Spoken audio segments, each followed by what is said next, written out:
Today we're talking securing the economy by sustaining smallholder farming. And with me today is Uka Eje. He's a co-founder of Thrive Agric, an agri tech company working with smallholder farmers to provide access to finance, premium market, and data-driven advisory, thereby making agriculture profitable for these rural farmers and ensuring global food security. Thank you so much for joining us. Thank you so much. Thank you so much. Thanks a lot for having me.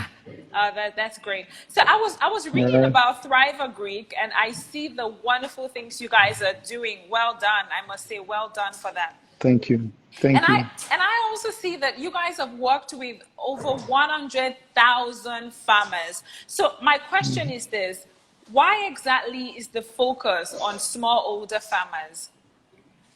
Okay. Again, just for the benefit of the people who are joining again, this is essentially a topic I like talking about. We are very passionate about um, the smallholder farmers, and not for the sake of the smallholder farmers itself, but the state of the nation. Nigeria is not a country that has a lot of what's it called, commercial farmers. Where are we coming from? We still have a number of things to do in terms of optimizing these smallholder farmers. This is a country where 70% of the what's it called, of the farming population are essentially smallholder farmers, right? And the wisest thing to do is optimize this percentage to grow from 0 to 1 and from 1 to 10 and 10 to 100, as opposed to focusing on the commercial farming population, which is how we want to grow. When we see growth, especially around agriculture, we would want to see the growth with the smallholder farmers, because the reason why I said 70%, I'm talking about 70%, not in terms of number, but in terms of output of goods, right? In terms of yield that has been sent locally and internationally. Yeah, so that is it. That's incredible. But how does the Thrive Greek thing? How does it work? Now I'm talking about the process, both for farmers and for partners. Okay. Okay, so when we started in 2017, our focus was how do we link these farmers to finance, right? And just like any business, the goal is what you need essentially for you to do a business, you need an initial capital, right? How do True. you scale? How do you scale the business in terms of growth? So we figured that the farmers face three primary problems: access to capital, access to technology-based advisory, well, just for ease, access to agronomy, and also access to market. So I'm from Benue State, and then there was a time in 2017 when there was something called tomato Ebola, right? And at this point, I think a number of us should remember that the tomato was sold for about, say, 500 naira within these rural communities, and in Lagos, a basket of tomato was sold from 17 to 21,000 naira. Now, it's quite ridiculous considering it tells only one thing, which is the gap between the smallholder farmers and the actual market is really.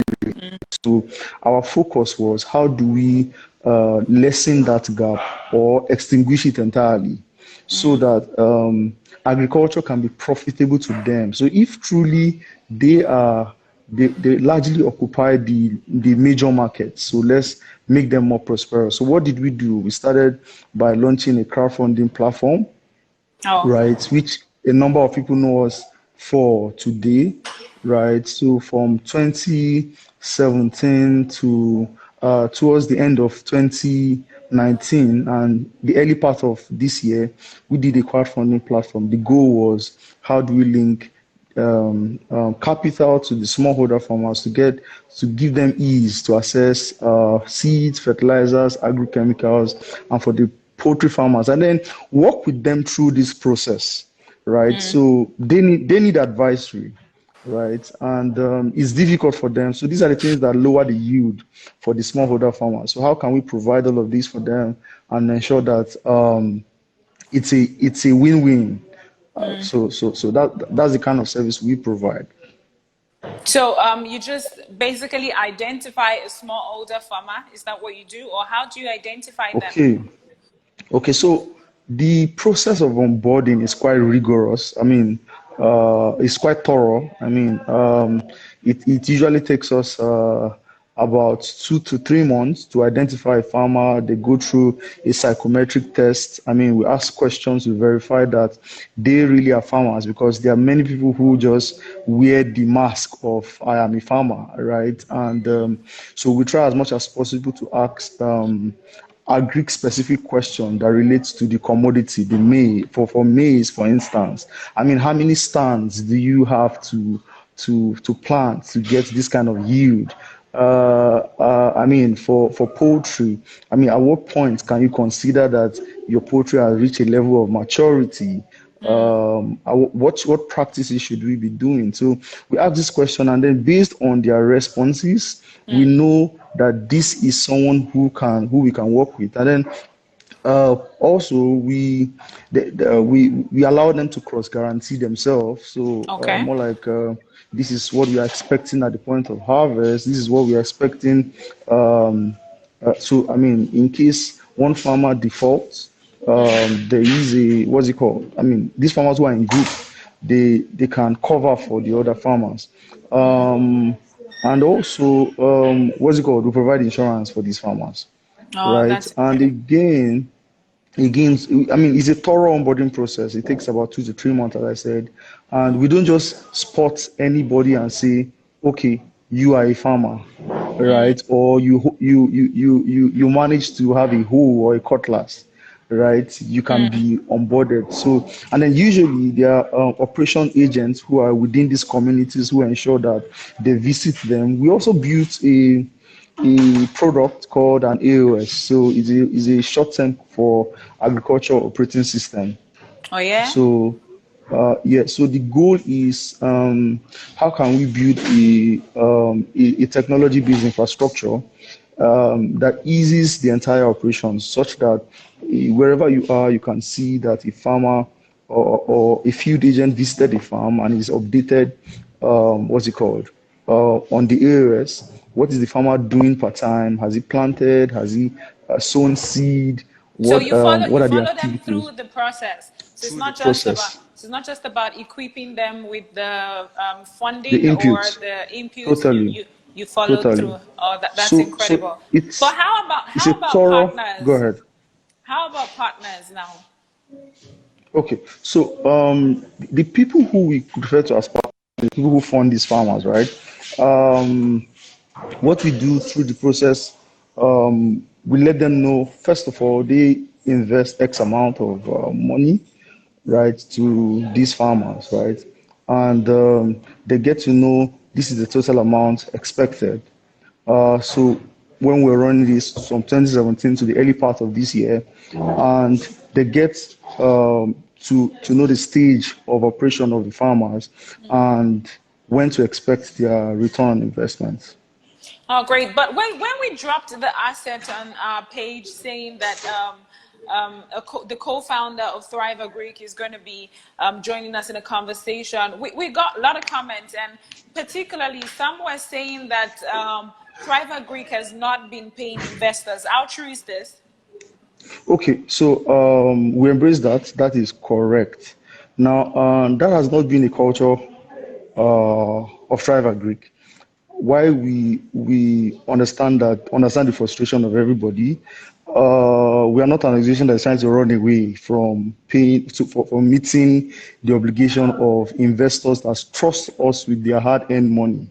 Now, I'm repeating that emphatically because as much as possible, I want to let people know that we understand the pain because it takes a lot, no matter how little, to invest to trust. We see that as important, and I like to communicate that we are not running away. There were some sort of operational mismatch that is Okay. causing the delay right now, and everyone is going to get their funds, right? So I know the frustration. I know it is not a good period to hang your money in places and you're not getting the return as expected, and it just comes with the business, right? So moving forward, we currently are doing what we can to make sure we have proper communications to be able to give people the exact points where they can get their cash.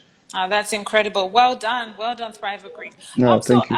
yeah, during that lockdown, the COVID-19 lockdown, the initial one, a lot of farmers said that they experienced post-harvest losses, and some of them are still struggling to get back on their feet. So let me ask you, what do you think one would have done differently so as not to be in that kind of a position? Okay, can you repeat that question again? The I said farmers, that, right? yes, a lot of farmers said that during the initial COVID-19 lockdown, that they experienced a huge amount of post-harvest losses.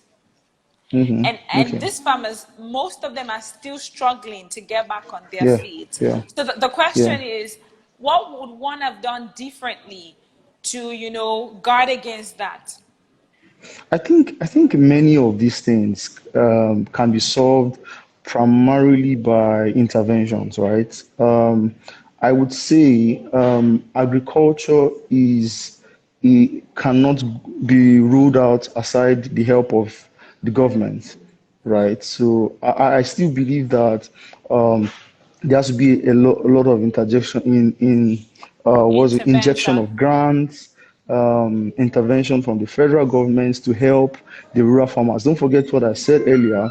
About 70% of this of Nigerian output is primarily from the smallholder farmers, right? So when you have that kind of number, and majority of the farmers are complaining that, I mean, we had post-harvest losses for tomatoes. They cannot sell their tomatoes because it cannot be moved from Kaduna to my 12. Yes. Then my 12 being a tomato hub, right? Then what's the fate of the farmer in Kaduna or Katsina? I mean, what happens? Tomato being a perishable crop among many crops. I mean, it's also what is the fate of this farmer? I think that one thing we need to start addressing, as aside the intervention I've mentioned, is we need to tighten up agronomy as a country, right? Right now, from the records, the agronomy uh, um, is about one to close to 1,000. That's what the government offers. Yeah, and then and when it's about 1,000, the spot checking of these farmers, it's limited. The farmers do not have the right education they need. So I think there still needs to be proper education. And then these are the kind of things that intervention would do. So just speaking about what the problems the farmers face during the season. So because of the lockdown, there's hardly any movement of commodities Yes. from the producers to the end users. So the farmers are desperate, right? So speaking about poultry, right, a number of poultry farmers, right, had problems getting their goods. I mean, the chickens are getting overweight, and they keep feeding and feeding and feeding. The off-takers are not collecting their. I mean, they're not collecting the birds. So it's a huge problem for the farmers because he cannot get his the dividends from the farming, right? So he now have to more like keep it in the freezer, Wow. or they might die. So we had experiences like that where we lost a number of birds primarily because of the effect of the pandemic. So, I Wow. mean, Yeah, yeah. okay, so I'm just going to try to pin the topic. Someone is asking what the topic is. So, like I said, we're talking securing the economy by sustaining smallholder farmers. So, let me just try. I hope I get it because I've actually tried to do it before, but I didn't get it. So, let me try one more time. Okay. Sorry. That's fine. Okay, but then I saw someone who asked that did you guys also experience major losses during that COVID, the lockdown? Yeah, totally. I think I'll speak to losses in terms of some of the operational delays we had, some of the investors we had worked with, and some of the poultry farmers. Yeah. So, especially around the poultry farmers, you notice that a number of them who, what's it called? They had, I mean, they were supposed to get, I mean, their beds were more than 6 weeks. So it Oh, crossed over a month, for some close to about 7 weeks, close to about ten weeks. So, I mean, at that point, what happens, because the likes the big buyers, say Chicken Republic, ShopRite, are not available to buy these beds. So it's because of the lockdown again. So we had experiences like that. What we had to do, we had to go retail, right? We had to go retail to make sure that we are selling the beds in, I mean, in little portions. So, yeah, but were there losses? Yes, there were. I mean, many of these losses were the reasons why we've had delays paying in making investors. payment to investors. Again, Oh, as I great. had said, because I'm seeing a few comments, will they be paid? Absolutely, they will be Oh, paid. oh, great, great. So, let's talk about the surge in food prices. I mean, Nigeria's inflation has consistently increased for 11 months, and food prices are skyrocketing. So, given the opportunity, what counsel would you give the government on ways to redress this? Okay, so again, I would say first of all that a large focus should be placed on this first. It starts with where our interest is as a nation, right? I think a large focus needs to be placed on the smallholder farmers, right? So the I mean by saying smallholder farmers is beyond the word. We are spending, for instance, we're spending 50 billion to invest in what's it called? Some farmers in Kebbi, and the government cannot identify who these farmers really are, right? So I believe that when it all comes to it, at the end of the day, it's a problem of where is our interest as a nation? Are we putting focus on the right thing? I mean, so agriculture, we should primarily, what's it called? We should primarily take the right steps to make sure that these farmers are our priority. And then, as soon as that is done by the government, I feel there should be there should be a lot of investments to organizations who are ready to work with farmers, who are ready to aggregate. Thankfully, it's exciting about. The Anchor Bora program is a very exciting initiative. However, I still believe that a forceful interest in sporting organizations who are very passionate about solving the problem of the farmer, a strong focus should be put in place, right? And then ease of accessing this fund. So I still believe also that the government needs to understand the sector a lot. So Yeah, agriculture is a patient capital investment, it right? is. What that means is, and also it's seasonal, and what it means is, if you miss the time of investment, you're gonna get low yield. So, yeah, and these are the kind of understanding the government needs to have in terms of how the time it takes for me to invest in farming, and not now that it is raining. You will be investing in farm at the point of, when it is raining and all of that. So again, there's a number of infrastructural challenges that the farmers face when it comes to be able to solve food scarcity now. Farmers have little access to warehouses, right? Wow. So the silos are bad. So if a farmer manages to to produce 10 bags. So you notice that less than 10 bags gets to the market. So because there's poor storage, right? So all of this, I mean, that's why I said earlier that agriculture is primarily an intervention, and then it needs a lot of heavyweights in terms of support, access to road. Now that's part of infrastructure. We had experiences where during our onboarding process, where Yeah. there are quite a number of farmers that we cannot reach, and these are real farmers. These are people doing the work. I mean, we couldn't get to those locations even with the bike because I mean, there is a point where a vehicle can get to and stop, right? And also there's a point where a bike can get to, a motorcycle can get to, and it cannot move further, right? And also there's a point where a human can get to and can move further. So and assets and human beings live there, right? And I believe that as just on my first point, farmers, the government need to think about how have to have interest in improving the sector, and then as that in that part of interest is sorted out, you notice that it's a plug and play. Infrastructure, investment, and all of that is sorted out. That's incredible. So, how about the land border closure? Do you think that's a right move or a wrong move? Okay, the closure of the border for Yes. importation of goods. Yeah, Yes. so that is a very sensitive question. So I would do my best to answer it very well.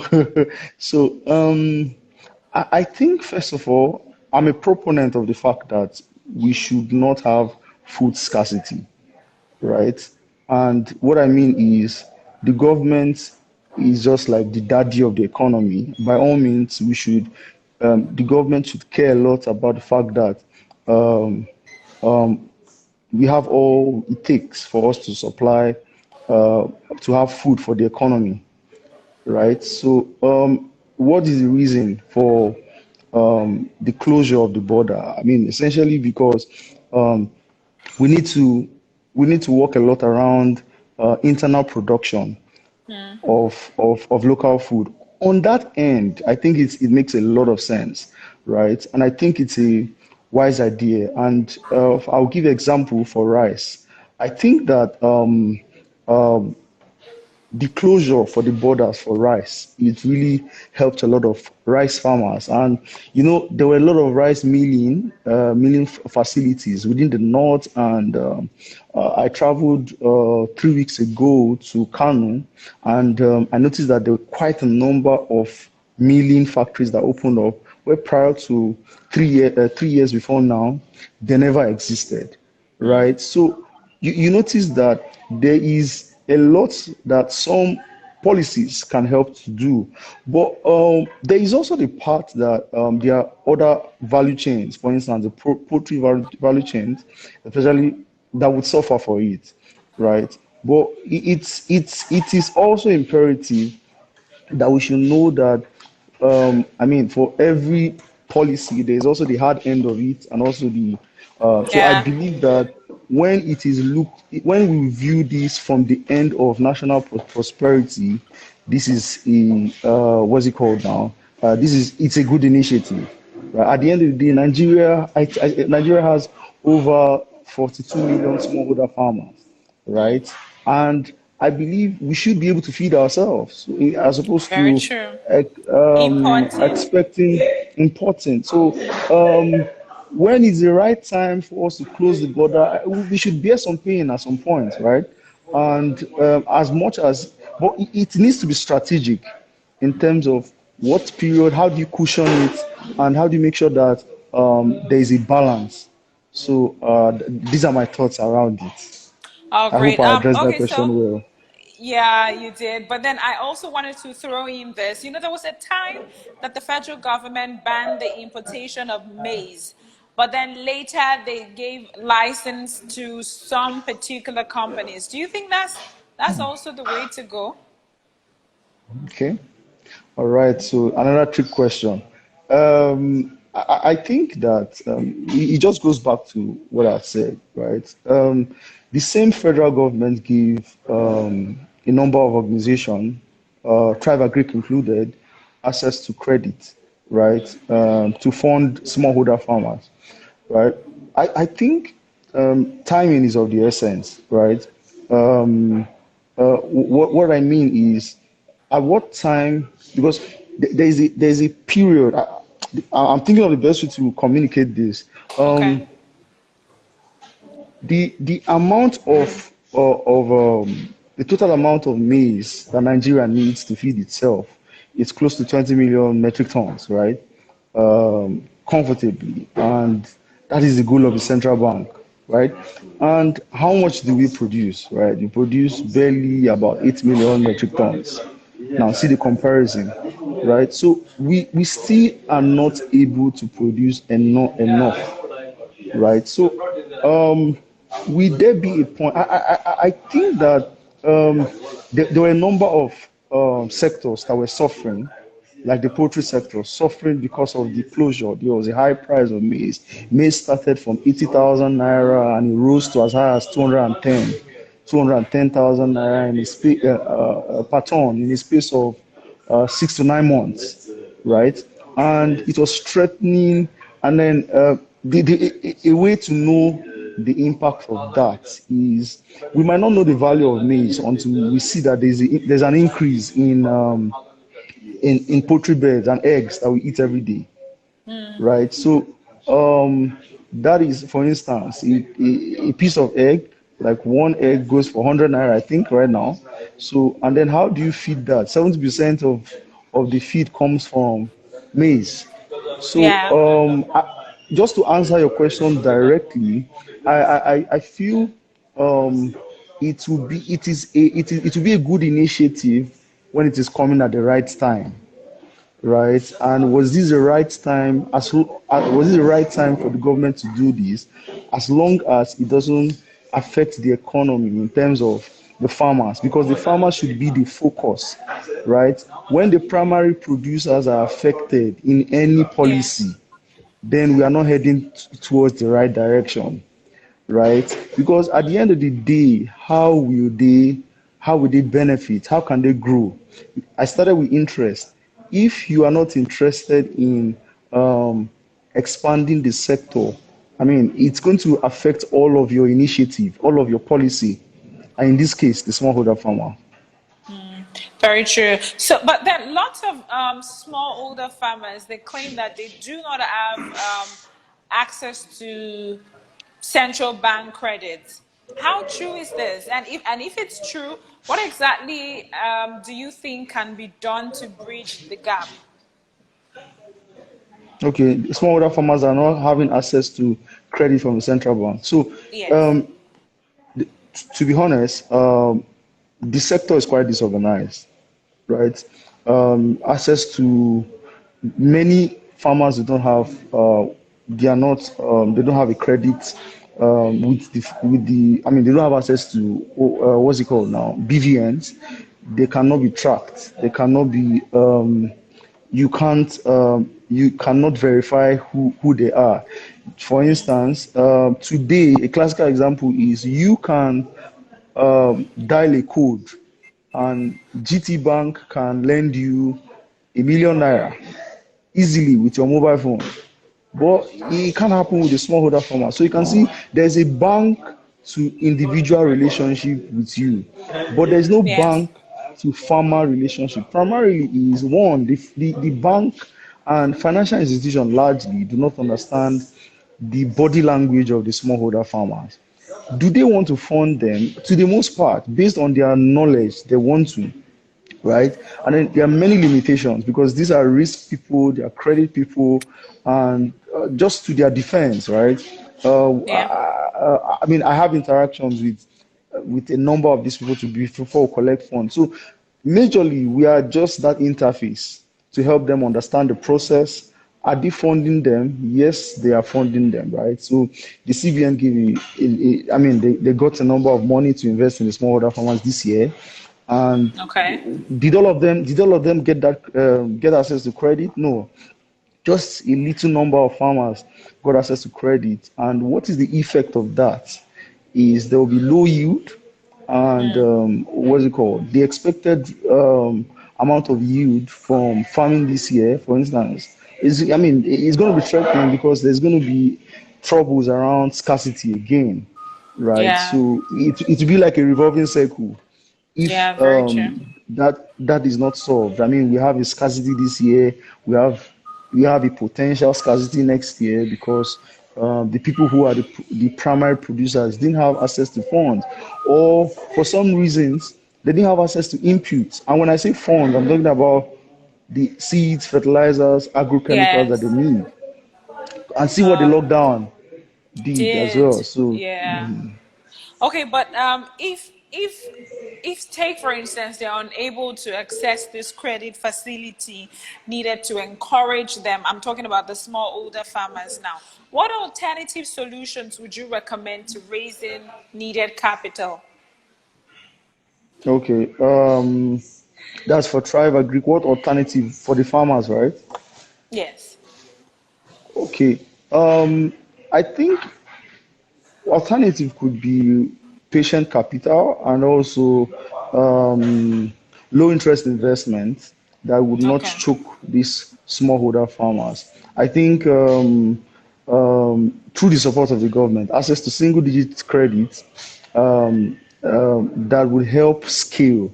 Because if we're looking at increasing from 0 to 1, we should be focusing strategically on low interest investment for the smallholder farmers. That's incredible. So so the African Development Bank, how do you think they should better position themselves to Thank you. improve smallholder farming across Africa? Okay, so I believe that it is not difficult. Thankfully, we are having this conversation now. Uh, there are quite a number of organizations that are coming up who would want to partner with these smallholder farmers in identifying their, understanding their problems and trying to solve them. And one of the primary problems that they've faced is access to credit.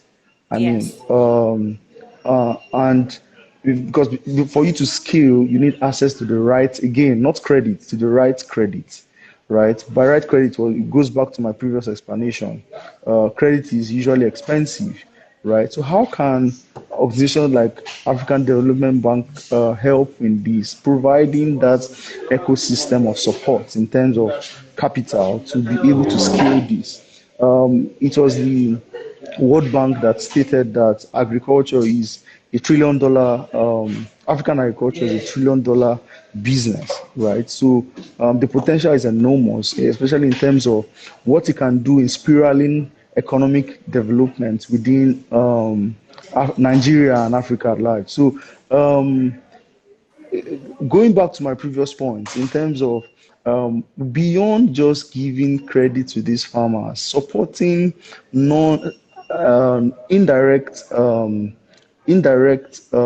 systems like infrastructure, access to proper road network, access to storage, access to yeah, basically these things helps directly helps transform the entire sector. That's great. Thank you so very much. It was wonderful talking to you. But before I let you go, I wanted to ask you how, still talking about the surging food prices, what role do you think the smallholder farmers can, play such that it's just the skyrocketing in prices is just addressed? Go over that again. Yes, I said, how do we address skyrocketing food prices through the strength of smallholder farmers? Okay, so I guess the question is, how do we address? Because my network was poor. How do we address food crisis? Yeah, Okay, skyrocketing food prices. How do we address it through the strength of smallholder farmers? so the reason for, I mean, to answer that question is to know what is the reason for food crisis. The reason is very simple: demand and supply gap. right? The amount of farmers farming versus how much the demand is, right? Um, what we need to do now is let's increase the number. Let's focus a lot around if we had 10 million farmers who farm this year, how can we do times two this year? Now, how can we do times three next year? And there is no data, right? Can we focus a lot around how do we know that the improvement of these farmers? They did two tons this year. We need to increase from 2 tons to 4 tons next year. We need to increase, and then so that we can now spot and see that the economy is growing, right? So, and then we know, as I mentioned, access to, we have proper storage facilities to keep for the entire year. So at the point when there is no, I mean, the farmers are not supplying food, we have silos and food stored in silos to sell to all of the, to the off-takers and the people who need it the most. That's So, that's great. But I one mean, would naturally, okay, I'm go listening. ahead, go ahead, go ahead. No, I wanted to say one would naturally think that when prices of food items are surging, then farmers are automatically making more money. But really, that's not the case. Why? Not exactly, because the farmers, there's a gap, a very long gap between the farmers and the end users. It's a very huge gap. So you notice that the farmers don't understand unit economics. They don't understand. They just understand that if I produce, I will go to the market and I will sell. How much percentage have you made? Many times, these farmers, this is an interplay of middlemen, right? So, middlemen who, for many reasons, they are playing with all of these, and then notice that 70 to 80% of the farmers' goods are bought at the point of harvest, and they are stored. So the farmer has 20% that he keeps for an entire year for him to be able to feed. So, so essentially, that is what happens. The farmer is not doing so well. The person who buys the 80% is a middleman who has a direct link with the primary, what's it called now? With the off taker or the processing company who needs the maize to make cornflakes, to make chicken, feed. Okay, thank you so very much. I would like to take this again.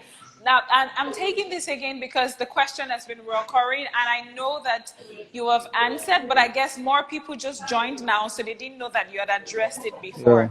So a lot of people are yeah. talking about how they have not been paid. Investors are talking about how they've not been paid. And I just think that it would make a whole lot of sense if we readdress this Okay. question one more time. Okay, thank you again. Just to speak directly to that, first of all, we are not oblivious about what is happening, and we are doing our best to make sure that, first of all, everyone is going to get their payment, right? We are not running away. The reason why we decided to take a public interview like this is because we are still alive as a company. We are not dead. We are not trying to run away with investors' funds. And we just got affected by, this is business. We just got affected with the effect of the pandemic. And we are getting back, right, to make sure that every single one who had invested gets their funds. So we're going to send in a public statement to every individual to make sure that so that they can know how they can expect their funds and when the repayments would come. So we really are sorry about what this has cost. We know that many people invested their hard-earned cash. We respect that, and this has been because you trust the platform, and we by no means are trying to show disrespect to that.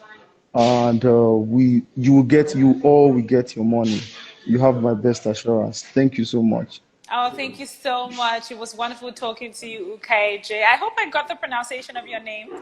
Yeah, totally, totally. Oh, great. And I wish you all the very best with Thrive Greek.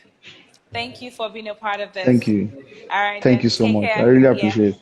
Okay, guys, so that's been the conversation we've had so far with the co-founder of Thriver Greek. I'm sure a lot of your questions were answered. And I saw a lot of people asking questions about their investment and that they've not gotten their payment. He addressed that and said that everyone is going to get their payment. So I hope that answered the much reoccurring question. And I also wanted to point out one of the key things that I can hold on to in this conversation. He said something very profound, talking about how agriculture generally is a patient investment. I mean, so it's something that requires a whole lot of intervention. And it's not just about pumping money and giving money to farmers or a particular organization. It's also about seeing the process through. And he also said something that I held on to, talking about how agriculture is seasonal, and so you have to be able to tap into every season and do not wait until it's raining season to say you want to invest in it. So that has pretty much been our conversation. And he also talked about the importance of smallholder farmers, and the truth is they actually are very key to sustenance in the nation, because I mean they about 70%, or if not more than that, of the products and crops consumed by people in the nation come from these people. And so it's very important that we do everything seemingly possible to maximize their productivity. So I hope you guys enjoyed every bit of this conversation, and do not forget, you can always be a part of us. All you have to do is follow us on Instagram, Twitter, Facebook, as well as YouTube at Guardian Nigeria. Till I see you again, have a wonderful time. Bye.